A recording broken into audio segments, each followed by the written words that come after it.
Today's story is a folk tale from Assam, featuring a cruel stepmother and several magical transformations that completely contradict what we learned from biology textbooks.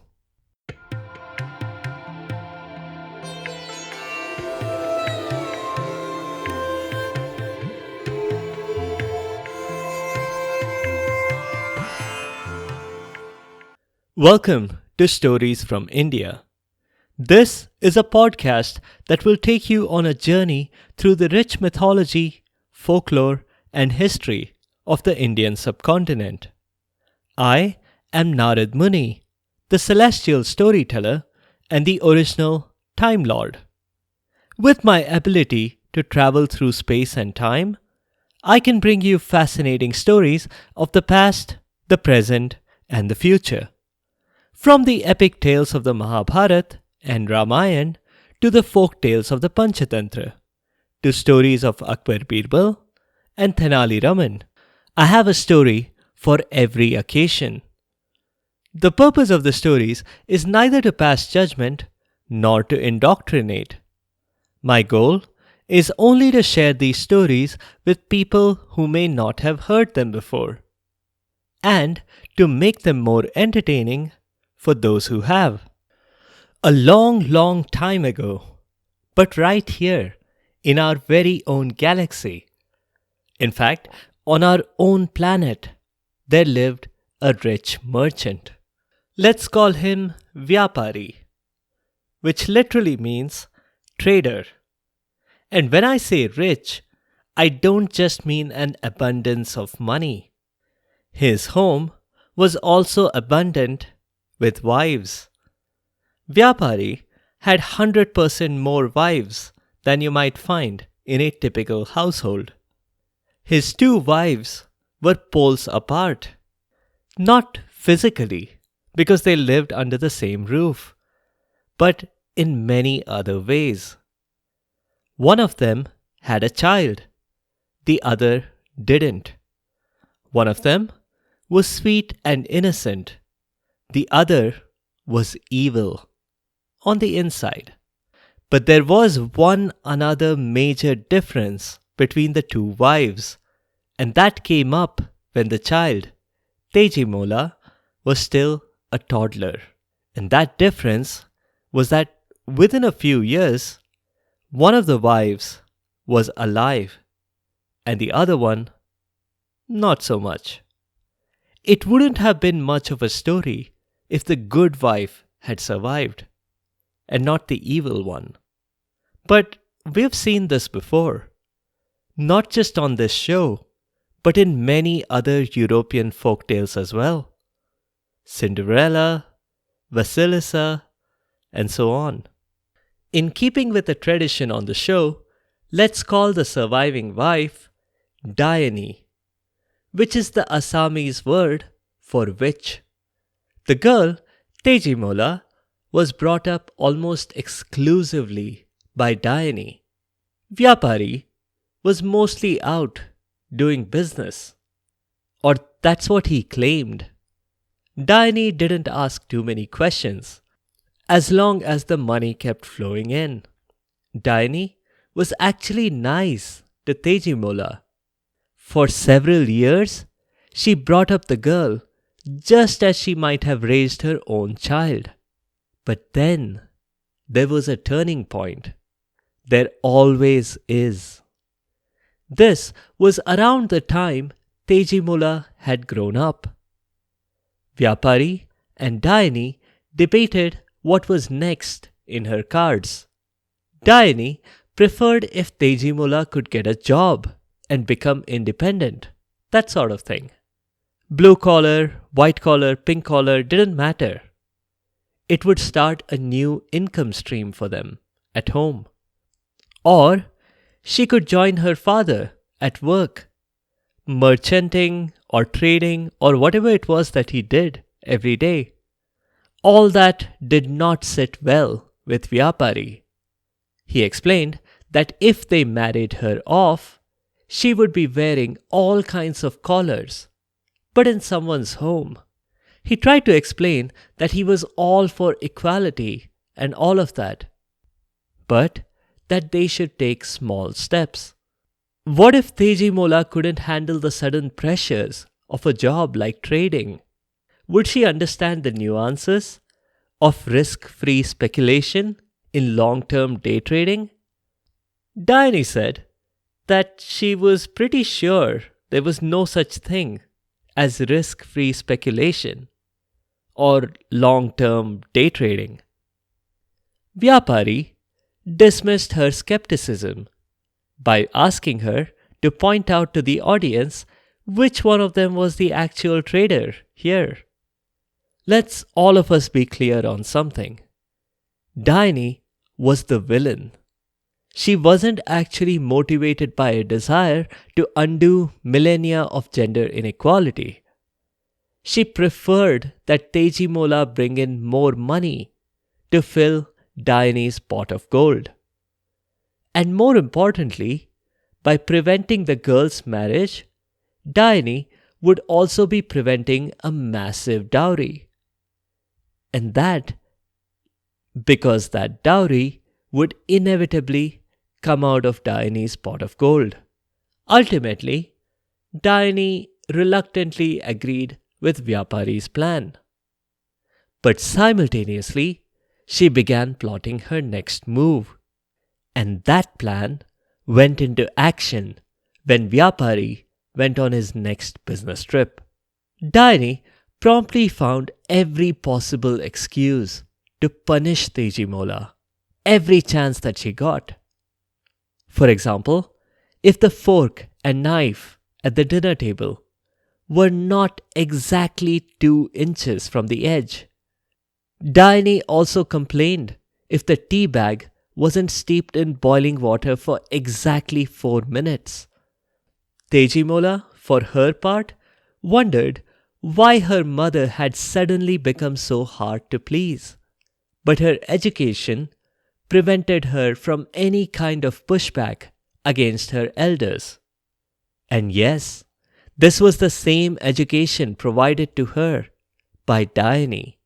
Tejimola's stepmother had gotten homeschooling material from a correspondence course for evil stepmothers, in particular from the reference book, Suppressing Independent Thought for Dummies. That explains why Tejimola kept quiet, even as she was kicked around practically every day. The punishments escalated from verbal to physical and mental. When Tejimola went to attend her friend's wedding, for example, Diane sabotaged her dress by shredding it into pieces. When the girl discovered the fact, it was too late. Luckily, one of her other friends had an extra outfit that Tejimola could borrow.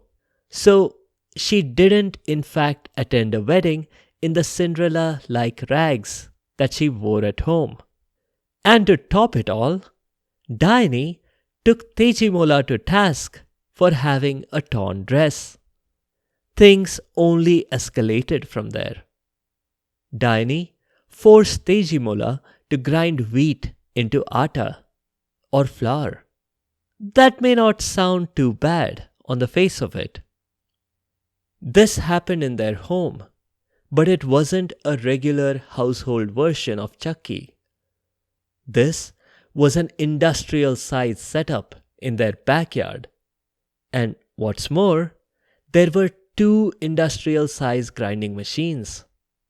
Vyapari had given in to a buy one, get one free offer. Diane was beginning to think that he wasn't much of a trader. He seemed to be ancient India's version of Homer Simpson. The problem was that the machinery was heavy and it wasn't designed to be operated on by a person who wasn't getting their 3 square meals a day.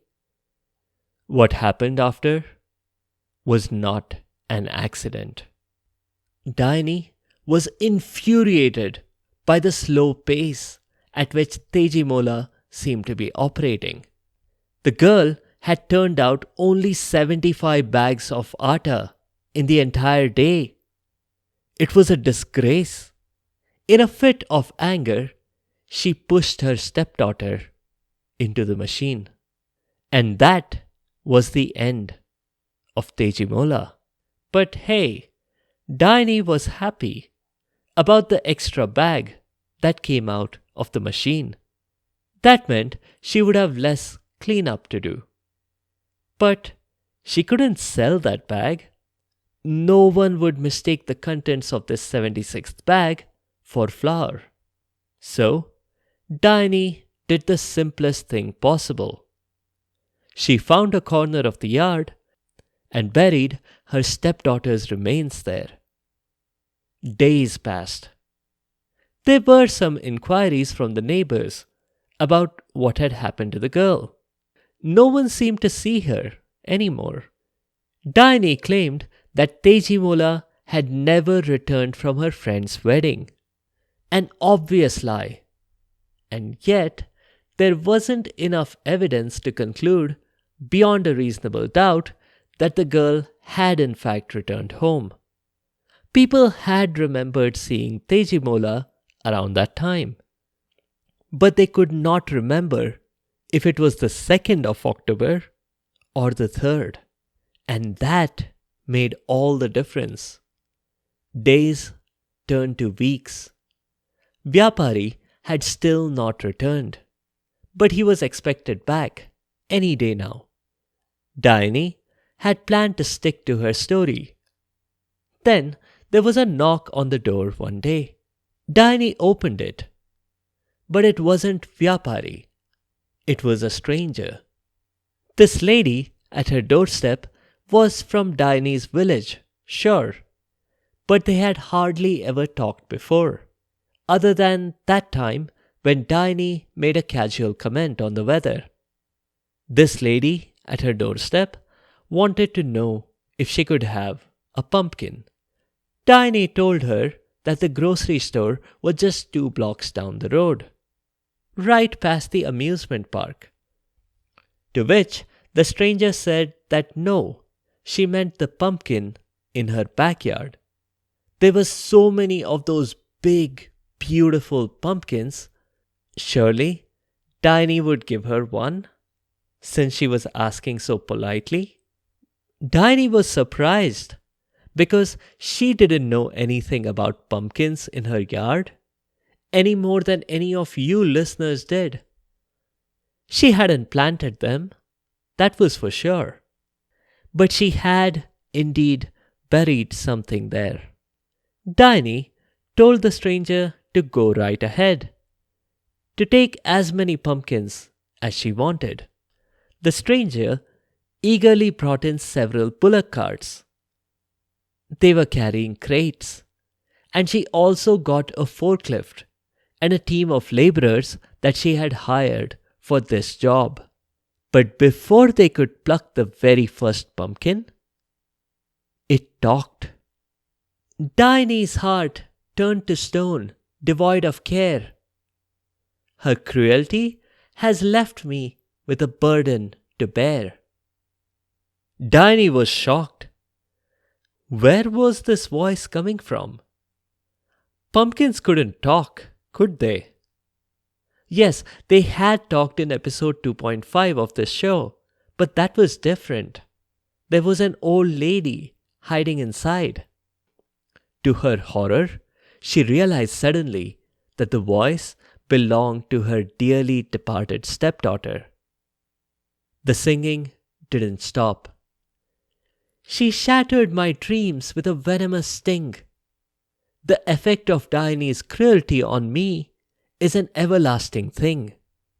Diney hastily ushered the stranger and her group of laborers away from the scene. The stranger didn't mind. The second rhyme was a bit of a stretch. She didn't want such sour pumpkins anyway. Diney then took her gardening instruments and got to work. She cut the pumpkin plant and made sure that no roots remained. She cast them all into a corner and went back inside, satisfied.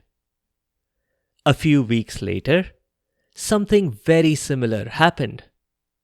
But this time, there were boys at her doorstep asking to borrow mangoes from the mango tree that she didn't know she had.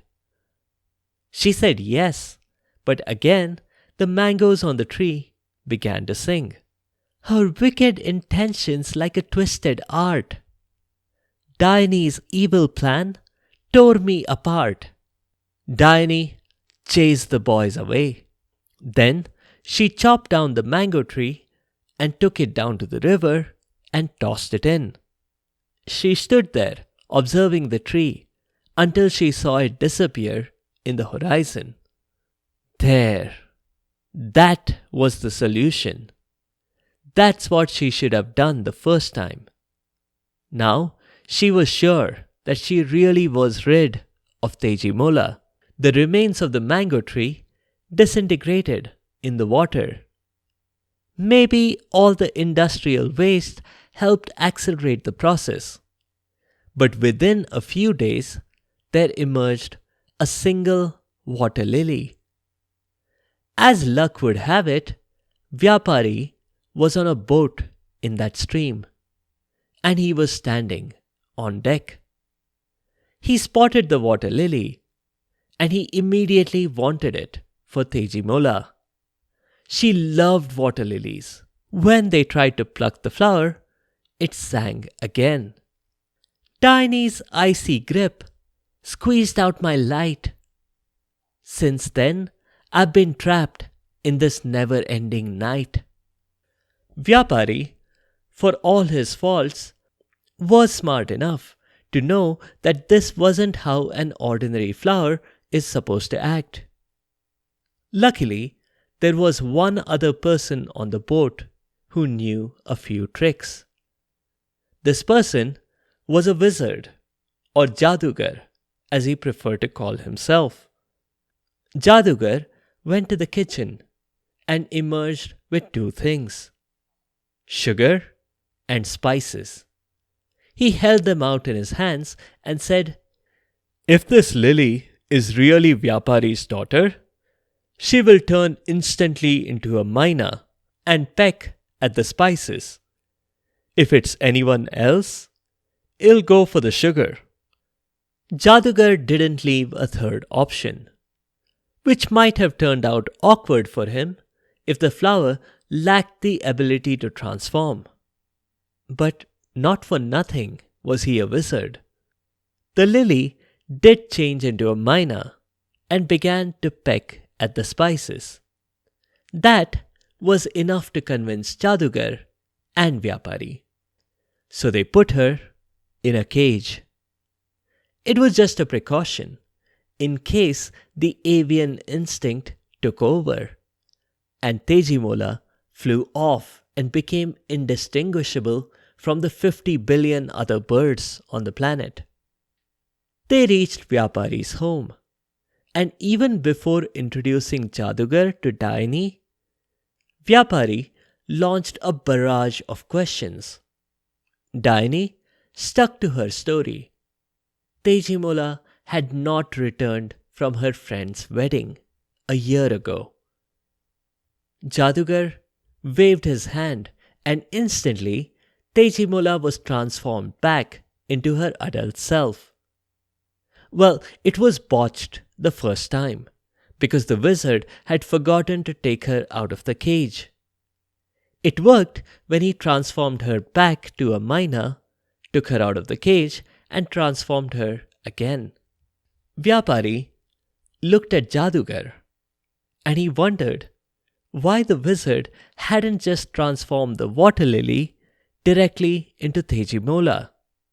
But Jadugar offered no explanation. "Big deal," Diane said. "So what if you can make an ordinary bird look like Tejimola? She's not my real stepdaughter." But of course it was. A DNA test would have proven it. But it wasn't necessary. Public opinion was firmly against Diane. The rumors of the singing plant had spread far and wide. Tiny's punishment was to be cast out of her home. I guess the judge was a bit lenient and had considered all the years that she had looked after Tejimola. Tiny left home, and whether she caused more problems or not is a completely different story. That's it for this time. A few notes. In the original story, it was Vyapari who transformed Tejimola back to her normal self. But that seemed out of character, and that's why I introduced Jadugar. It's a bit ironic that in today's story, Tejimola spoke a human language in every form, except when she was a Maina. And that's ironic because Mainas, in particular, are known for their ability to speak. In the next episode, we'll be back into the Ramayana. Last time, we left it at the point where the fight was at Ravan's doorstep. We are going to continue with an attempt at diplomacy. Angad is Vali's son and Sugriv's nephew and Ram's negotiator. His conversation with the king of Lanka is going to stir some painful memories from the last time a Vanar showed up in Ravan's court. Thank you all for the comments on social media and on Spotify's Q&A. I can't directly reply to the questions there, but I'll address them here on the show. Thank you Samay and Shrikar and Rohak for the feedback. Shrikar, thank you for the suggestion. And sure, I'd love to cover the story of Vishnu's Hayagrev avatar. And Rohak, yes, we'll be doing an Akbar Birbal story soon. And a Vikram Betal story as well. Veena, there are certainly a few stories I'd like to tell from the relatively recent past. If you have any specific suggestions, I'd be happy to consider them. If you have any other comments or suggestions, or if there are particular stories that you'd like to hear, please do let me know by leaving a comment or a review on the site sfipodcast.com or tweet at sfipodcast or reply to the questions on Spotify's Q&A. You can also find me on Instagram and Facebook. Be sure to subscribe to the show to get notified automatically of new episodes. A big thank you to each and every one of you for your continued support and your feedback. The music is from purpleplanet.com. That's purple-planet.com. Thank you for listening, and I'll see you next time.